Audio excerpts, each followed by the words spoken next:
Lo dijo en la primera hora. Bueno, seguimos. 8 de la mañana con 4 minutos. Póngame el comunicado de GK de esta mañana. Un comunicado que realmente preocupa y preocupa mucho, que ha sido difundido esta mañana. GK saca del país a una de sus reporteras por riesgo inminente a su vida. Señala que el viernes 24 de marzo del 2023 tuvimos que desplegar un protocolo de seguridad y un operativo de emergencia para sacar del país a nuestra reportera Carol Noroña. Ese día tuvimos acceso a información sobre una situación que amenaza su vida e integridad física relacionada con su trabajo periodístico en la cobertura de la crisis carcelaria y el crimen organizado.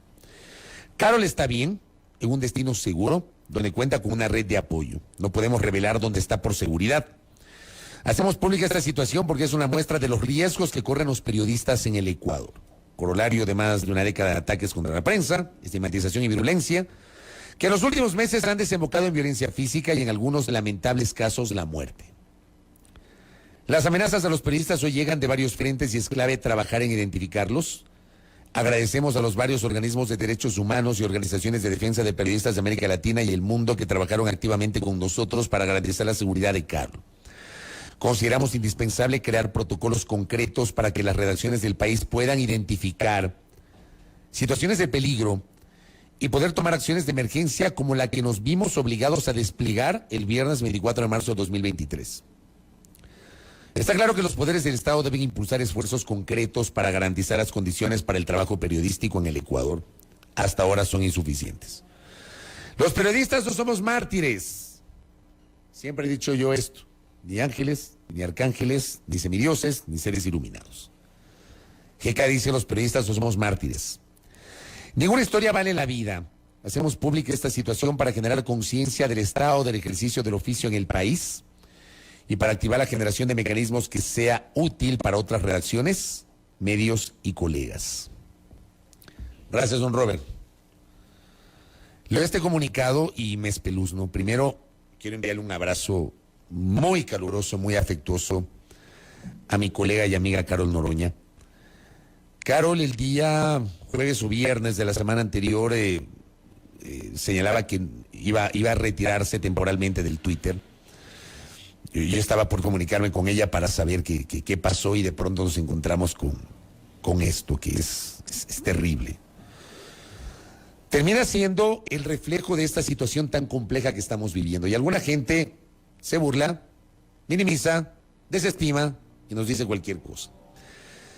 Se burlaban, por ejemplo, de lo que pasó hace pocos días cuando llegaron unos sobres con esta pendrive o flash memory, que usted le quiera llamar, esta memoria externa, con un explosivo, distribuido en sobres a 5 medios y a 5 colegas. Pasó con Lenin Artieda y de allí nos enteramos de otros casos, en el caso de Milton Pérez de Teleamazonas, TC Televisión y otros medios. Y es un tema que lamentablemente fue minimizado por un segmento de la opinión pública. Tengan en cuenta estos detalles. Y no se trata de que pensemos o aspiremos, como lo dije la semana anterior en este espacio, a que tengamos un policía detrás de cada periodista. No pasa por ahí la cosa. Hay un tema de inseguridad general que está viviendo la República y esta es una arista de esa inseguridad. La falta de activación real del Comité para la Protección de Periodistas, que con gran pompa la creó el presidente Moreno en su momento. Ya se tomaron la foto y resulta que ese comité no se activó nunca. Y es una asignatura pendiente que tiene el gobierno del presidente Guillermo Lasso. Acá nos dice un oyente, pero ser periodista significa dar información real y no ocultar a la ciudadanía. Siempre diferencien y les he planteado. La información de la opinión. La información de la opinión. La información tiene que ser verificada, contrastada, contextualizada, y ahí yo repudio prácticas que sobre todo se han generalizado en algunos espacios digitales. Que se publica cualquier cosa sin contraste. Amarillismo, descalificación, en espacios que dicen que son medios digitales. Hay otros que seguimos cumpliendo con lo que corresponde el rigor en la recopilación de la información. Y diferencian de la opinión. Y la opinión no tiene una verdad absoluta. Cada uno de ustedes tiene una verdad. Yo tengo la mía y seguramente el oyente que nos escribe tiene la suya. Y mi colega Sol Borja, que está aquí conmigo, tendrá la suya. Les saluda Sol Borja en esta mañana. Ella es editora política de GK. Le invité para hablar de otro tema que ya lo vamos a conversar porque GK hizo una publicación muy interesante la semana anterior sobre el evidente, no aparente, evidente retorno a la burocracia dorada. Pero quiero empezar con su reacción en torno a esto en su condición de editora política de GK. Sol, ¿cómo estás? Hola Fabricio, muchas gracias.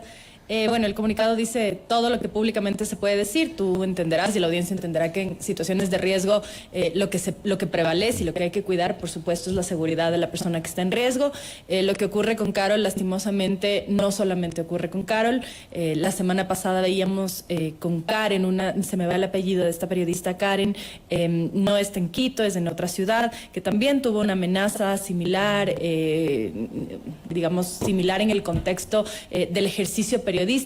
Y también llama la atención que todo esto ocurre en medio de la conmemoración del 5º aniversario del secuestro de los colegas de Diario El Comercio, y creo que sí hay un mensaje, ¿no?, ahí sobre la impunidad y sobre la desprotección hacia el ejercicio del periodismo. Me parece que en medio de una circunstancia así, decir pero los periodistas tal o cual cosa es minimizar el riesgo a los que los periodistas se enfrentan, y como tú bien decías, esto no se trata de un privilegio, pero hay una condición distinta, hay una protección adicional en el caso del periodismo, porque un ciudadano común en condiciones normales no se enfrenta a poderes. Los periodistas lo hacemos a diario porque justamente lo que buscamos es intentar revelar información que muchas veces intenta ser ocultada.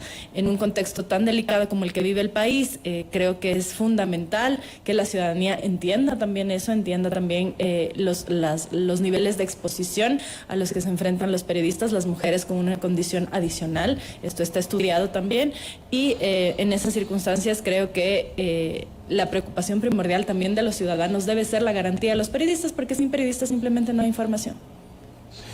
Yo no recuerdo en mi cabeza, no sé si tú la tienes, pero yo no recuerdo un antecedente similar a lo que ha pasado con Carol. ¿Tú tienes en tu cabeza algún antecedente parecido?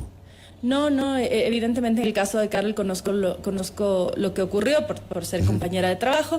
En el caso de otros colegas que está ocurriendo, sobre todo en ciertas provincias, lo comentábamos en el programa Los Irreverentes con Janine Cruz, que la protección incluso para periodistas y la visibilidad de periodistas en ciertas zonas que no son Quito y Guayaquil no necesariamente es la misma la que afortunadamente tienen los periodistas en Quito y Guayaquil, por ser un país muy centralizado, ¿no?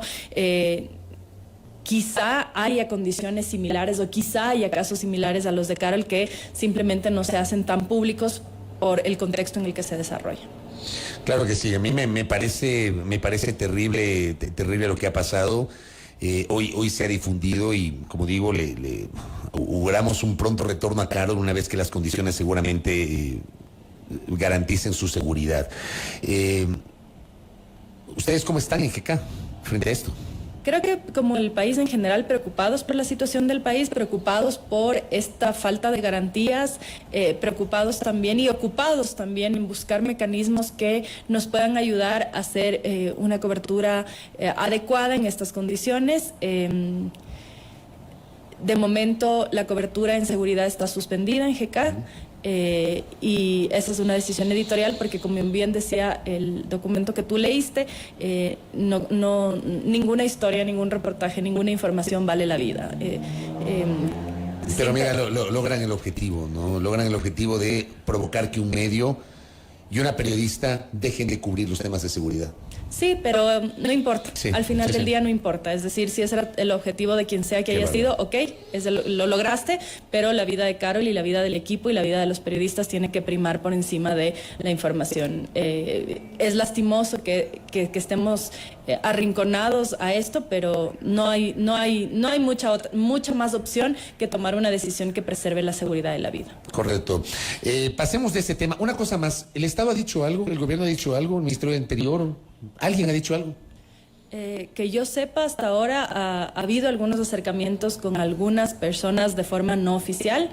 Nada oficial. De momento, no, que yo conozca, no. Y bueno, creo que eso es lo que puedo decir, no puedo decir mucho más. De acuerdo, yo entiendo eso. Y te agradezco más bien por contestar mis preguntas vinculadas a este tema. Vamos con el tema que justamente mereció esta invitación a mi colega Sol Borja.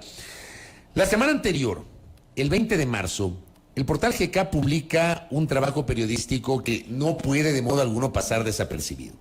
Bajo el título El exorbitante contrato colectivo de CNEL Empresa Pública. Es un trabajo de los colegas Fausto Yepes y Marisol Borja. Dice: el exorbitante contrato colectivo de CNEL Empresa Pública le cuesta al país al menos 522 millones de dólares. Un fallo judicial amplió sus beneficios de forma irregular. Profundicemos de qué se trata esto, porque me parece increíble. Y matizo el tema porque fue el título que yo le puse a esta entrevista. ¿Esto configura el retorno de la burocracia dorada, Sol?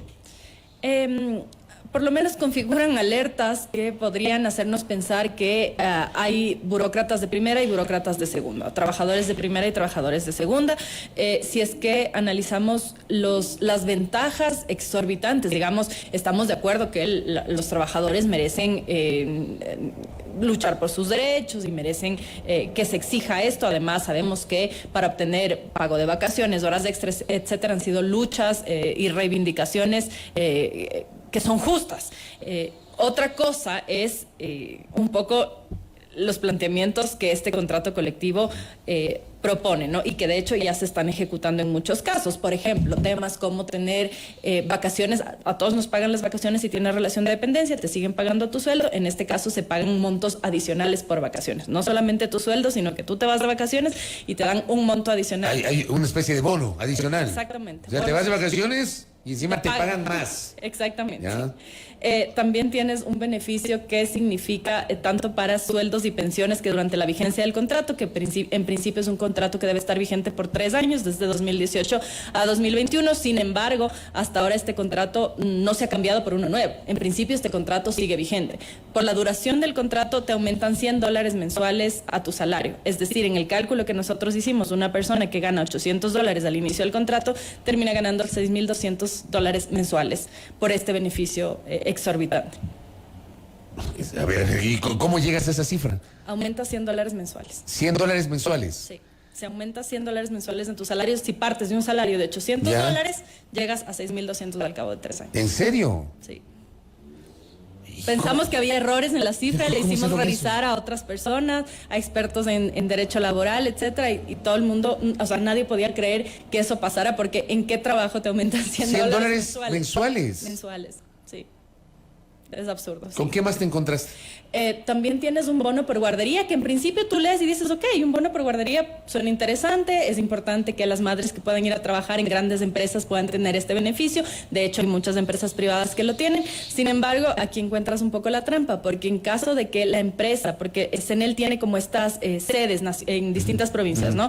Entonces tienes que tener una guardería por sede. En caso de que una sede no te pueda proveer del servicio de guardería en la empresa, tienen derecho a contratar por fuera y se paga $450 mensuales por hijo menor de 7 años por el derecho a guardería. $450 mensuales es más de lo que cuesta una guardería bien cara en Quito, que es una sede central.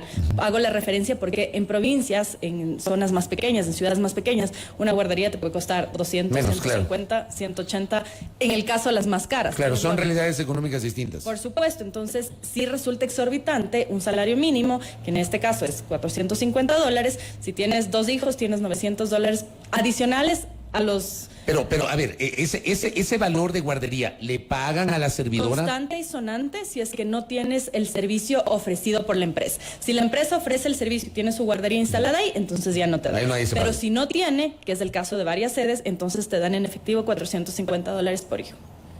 ¿Y eso existe en alguna otra institución pública o empresa pública? Lo preocupante de este caso es que este caso empieza siendo beneficiarios los sindicalistas, como corresponde de acuerdo a la Constitución y a la ley. Sin embargo, hay un fallo muy dudoso que se hace en la provincia de Los Ríos, se ejecutaría el año pasado, y ¿Es una sentencia? Es una sentencia, sí, por una acción de protección interpuesta encabezada por el señor Richard Gómez. Qué raro, acción de protección. Yo les dije, yo le comenté a la gente en la primera parte de este espacio.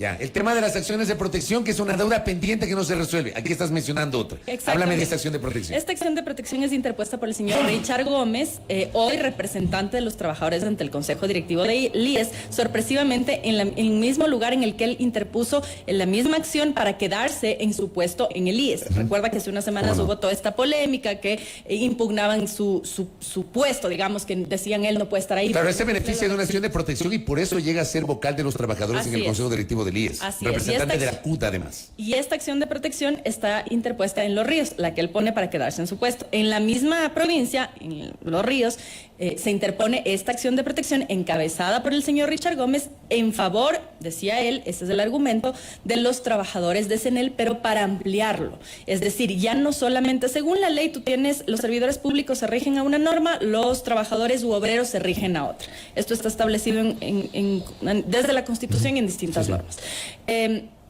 Para que se puedan beneficiar del sindicato, tú tienes que ser considerado trabajador u obrero. Un servidor público no puede beneficiarse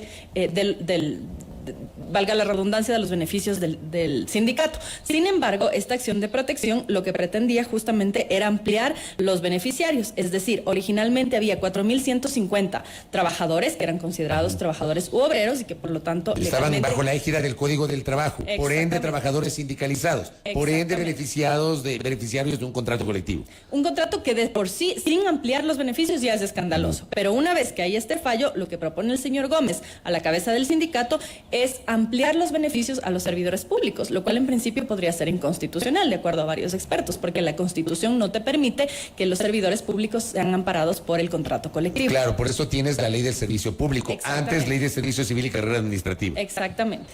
Y a partir de este fallo se incorporan 1.779 personas más, es decir, el contrato pasa de cubrir a 4.150 trabajadores a 5.929, casi 6.000 trabajadores, ampliando estos beneficios y, por supuesto, ampliando los costos para el Estado de entregar estos beneficios a casi 6.000 trabajadores.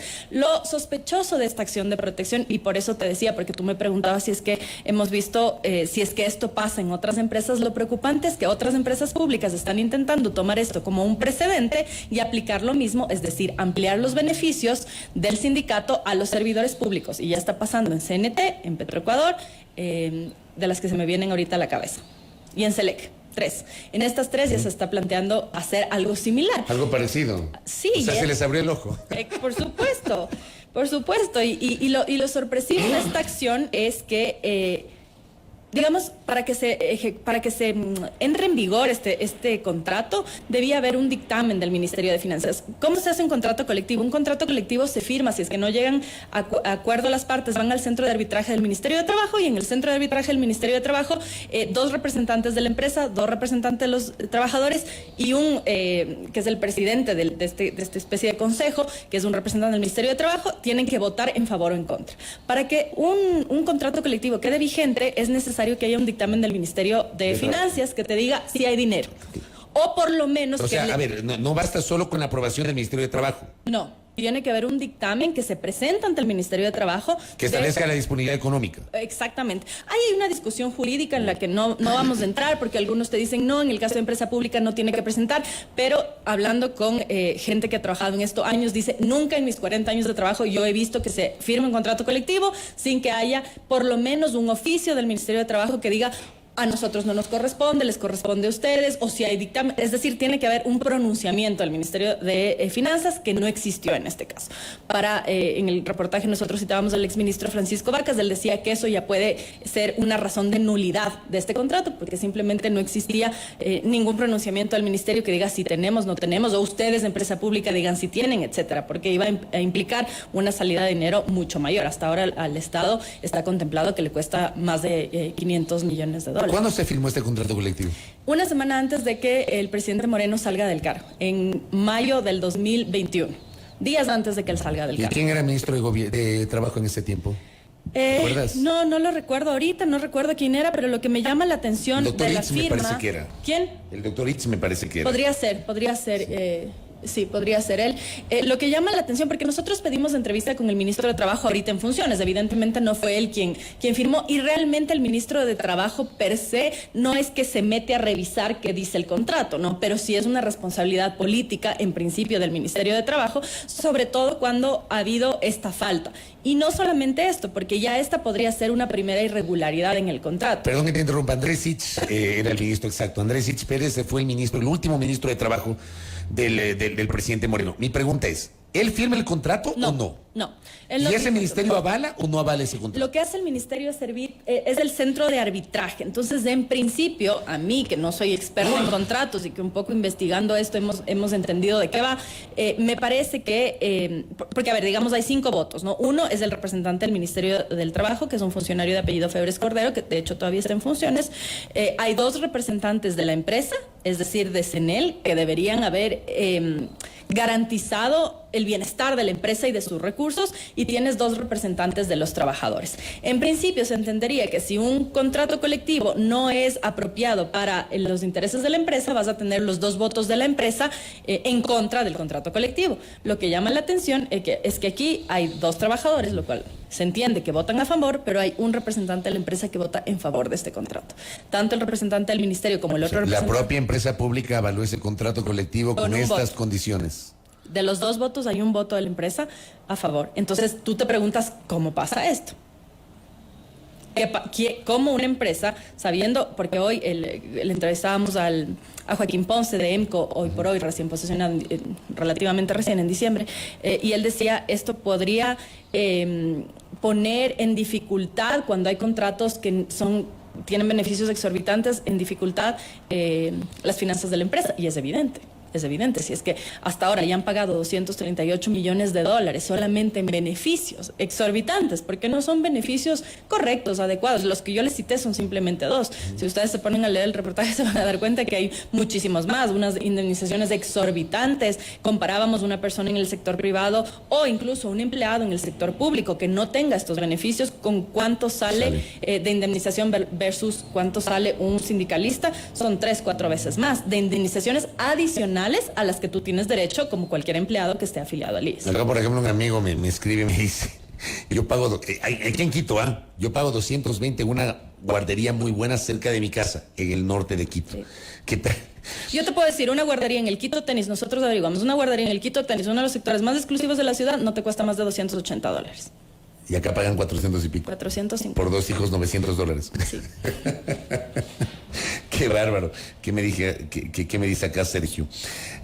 Me decía, todo eso es conquista, entre comillas, para algunos dirigentes sindicales. Y me dice que antes había, por contrato colectivo, el derecho a recibir electricidad gratis y le conectaban una planta empacadora de camarón. País con educación pública, una empresa pública pagando servicios de educación. ¿Qué tal? Sí, y no solo eso, porque si tú revisas qué pasa el momento en el que se pone la acción de protección, quien entonces era gerente en ese momento, un señor de apellido Icaza, Roberto me parece que es el nombre, pero el apellido es Icaza, plantea una acción extraordinaria de protección.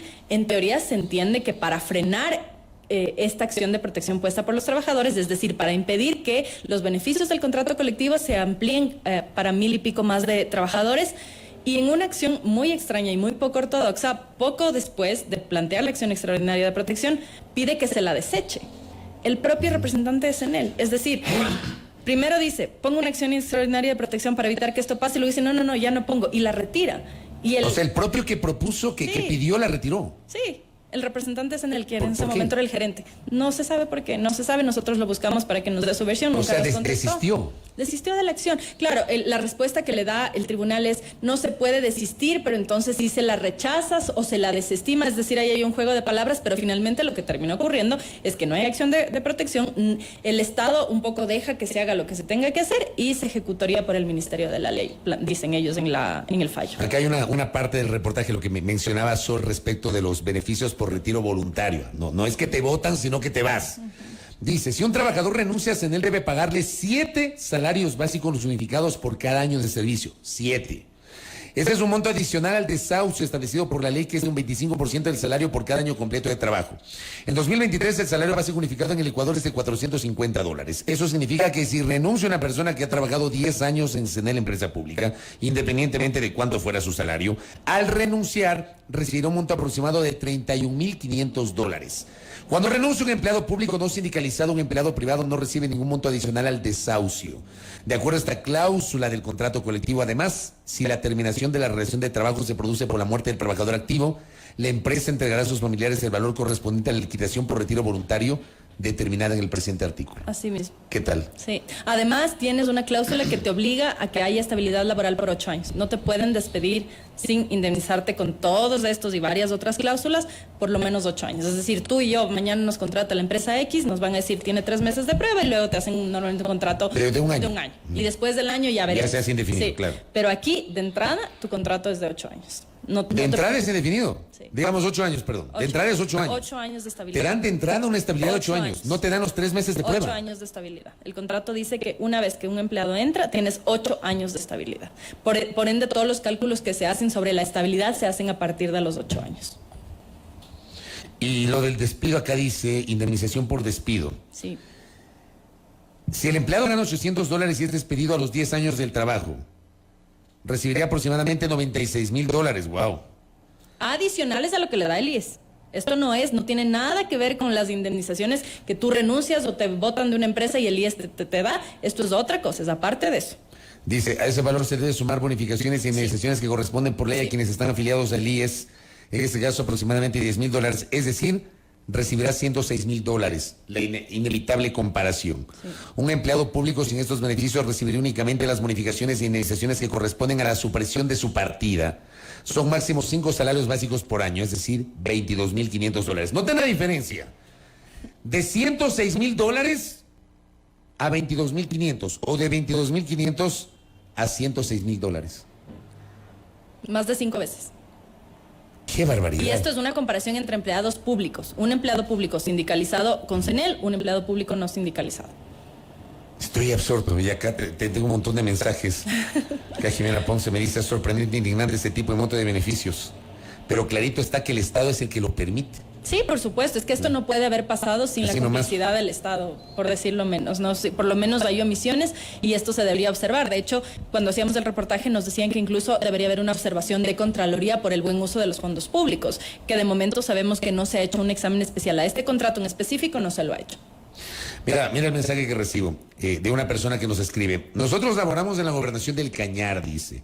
Somos del Código de Trabajo y también pertenecemos al Sindicato de Choferes Profesionales a nivel nacional.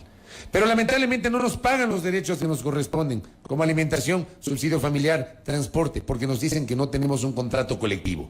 ¿Eso es legal? ¿O solo una salida de empleador para no cancelarnos? Ayúdenme, por favor. Aquí es inevitable la comparación entre privilegios de unos frente a lo que está pasando con otros. Sí, justo hablábamos con Miguel García, que está citado en el reportaje, y él nos decía que él ha sido parte del defensor de los derechos de los trabajadores muchos años, y él decía que estos contratos exorbitantes justamente desvirtúan el sentido de lo que dice este oyente, porque él dice para que se firmen contratos colectivos normal, o sea, que piden alimentación, uniformes, digamos, cosas normales, comunes, adecuadas, justas, pueden pasar años y años. Y él dice, nosotros hemos acompañado a varios compañeros, decía él, que están en esta lucha de que se firmen contratos colectivos con pedidos justos, y de repente uno se entera de que se firman estos contratos exorbitantes, y entonces él decía, es inevitable la suspicacia de pensar cuánto dinero corrió para que estos contratos se firmen, nos decía él. Qué barbaridad. ¿Qué me dice por acá?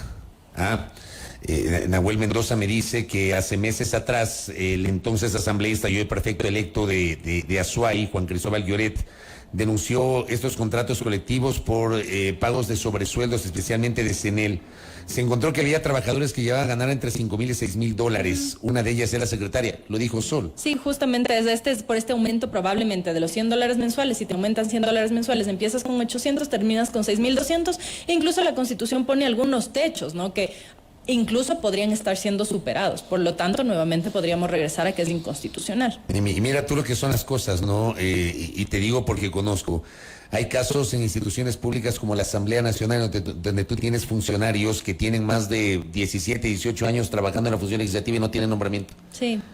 Sí, justo esos son como las distorsiones que hay, ¿no? Porque sí tienes que pensar qué tiene que haber pasado para que un contrato de este nivel y con estos costos para el Estado, que además podría poner en riesgo incluso las finanzas de una empresa. Finalmente, las empresas públicas son las empresas que suelen estar más sanas, más solventes, etcétera. Entonces, intentar sacarle hasta el último centavo a una empresa pública en nombre de los derechos de los trabajadores me parece totalmente contradictorio a los derechos per se. Y te añado otra cosa que me escribe Freddy Vega. Los contratos colectivos fueron limitados por los mandatos constitucionales. Sí. ¿Y? Por eso te decía que podría incluso ser inconstitucional si es que superan estos Pero alguien derechos. tiene que demandar eso. Sí, justo Nadie lo ha demandado. Esto le preguntamos, no, hasta ahora no, esto le preguntamos a Joaquín Ponce de EMCO y él nos decía que se está negociando un nuevo contrato, pero que recién nos estamos informando de qué es lo que ha pasado, pidiendo información en CENEL, porque cada empresa tiene su autonomía, ¿no? Entonces EMCO, de hecho, fue la única autoridad que nos dio entrevista y él decía, hay que ver qué es lo que el Estado legalmente puede hacer para ver cómo resolver este tema. Acá una trabajadora oyente de este espacio de la empresa eléctrica Quito dice, todos queremos entrar a trabajar en CENEL. Ese contrato colectivo es una locura, me dice. ¿Cómo se puede ser tan sinvergüenza? Mientras en otras empresas públicas existen trabajadores quienes relación de dependencia tienen y trabajan bajo contrato de servicios profesionales. Sí, exactamente, esas distorsiones entre una empresa y otra. ¡Qué barbaridad! El retorno de la burocracia dorada. Les voy a compartir en la transmisión de Facebook y de YouTube el reportaje que hizo GK de autoría de los colegas Fausto Yepes y María Sol Borja. Gracias, Sol, por este aporte. Me parece un aportazo para el debate y hemos tenido gran interacción de nuestra audiencia que se ha quedado loca, se ha quedado absorta, patidifusa, circunspecta, sorprendida con esta denuncia. Gracias, Sol. Gracias, Fabricio. Muy amable a Sol Borja, editora política del portal GK. El retorno de la burocracia dorada. Tremendo contrato colectivo de CENEL, aquí en A Primera Hora. 8:35, pausa. Primera plana. Todas las noticias, todas las voces.